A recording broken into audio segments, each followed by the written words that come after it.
to go over with you a couple of things. We're going to start posting a lot of videos dealing with not only things we purchase and things to help, but how to deal with different situations in business. I've been in business for 14 years, and I'd like to be able to pass on this information to y'all to try to help you. Today, I want to talk about the relationships that we have with our vendors. Now, you may be saying, what's a vendor? Well, a vendor is anybody you do business with. So, today we're going to be talking about how to deal and how to get the best results from your service vendor now, or your mower provider. Based here in North Carolina, I have a great vendor I deal with, Hudson's, has taken care of us wonderfully. I want to give you a couple pointers about 5 things to think about. I'm trying to make this video too long, but just trying to make it where it's informational for you so you can help your business. So the first point is to get to know your vendor personally. So I can tell you this, that when you walk into a place, it's just like put yourself in your customer's shoes. You want to be able to know their names. You want to know something about them personally, something y'all have in common. Just something that kind of bonds you so you can talk about something else besides work. I know when I go into my place, they ask me about my daughter. They ask me about different employees that work for me. They ask me about all kind of stuff. We joke and kid around and we play.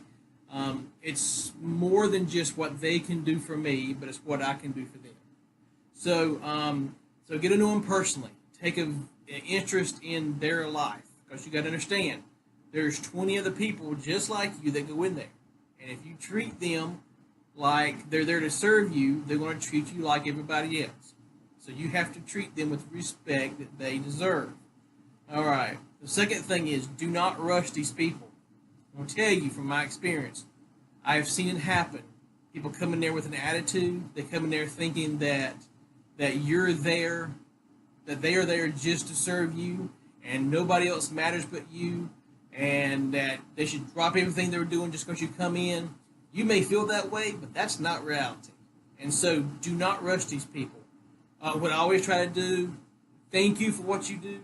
Whatever you can do, the faster you can do it, I appreciate it. I know I'm one of many to tell us that that's the truth.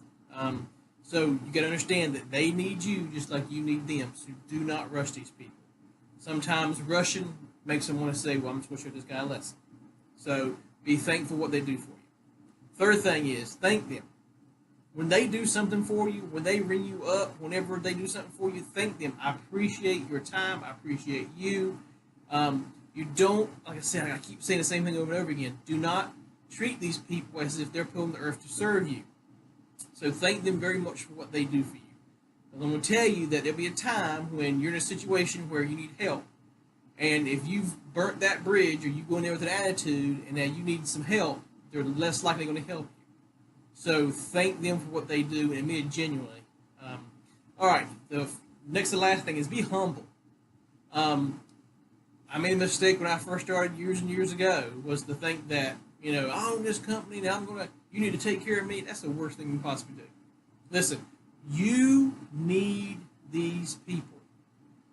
I want to tell you right off the bat, you need these people. They've got 50,000 other people just like you. Maybe bigger, maybe smaller. But you need them. So be humble. Thank them for what they do. Respect them for what they do. And tell them how great they are. Now, I'm going to tell you, being in the service industry, things happen. Parts don't come in. People miss certain dates. You're going to have to live with that. That's part of the deal. If you have a company you're dealing with that's constantly, find another company. Okay? But just because something doesn't happen in your way one time, don't burn that bridge and run your mouth, and then they end up not caring for your business. So be humble. And the last thing is acknowledge their help. Now, 2 ways to do that. You think about when you're on a piece of property and you're doing a good job, and the owner comes out or the property manager comes out and says, wow, thank you so much for what you did. It looks so much better. We appreciate you. How you feel about those people? You're like, I really like working for them. Now, flip it on the other side. How many of us have customers that always complain? No matter what you do, your place looks great. always complain. And you can say, oh, there's not a weed in my yard. They'll say, oh, I think I saw a clover leaf over there in the corner next to that third tree in the very back. It's not quite perfect. You're sitting there thinking, well, what do I have to do to get any kind of recognition around here? Same thing for them.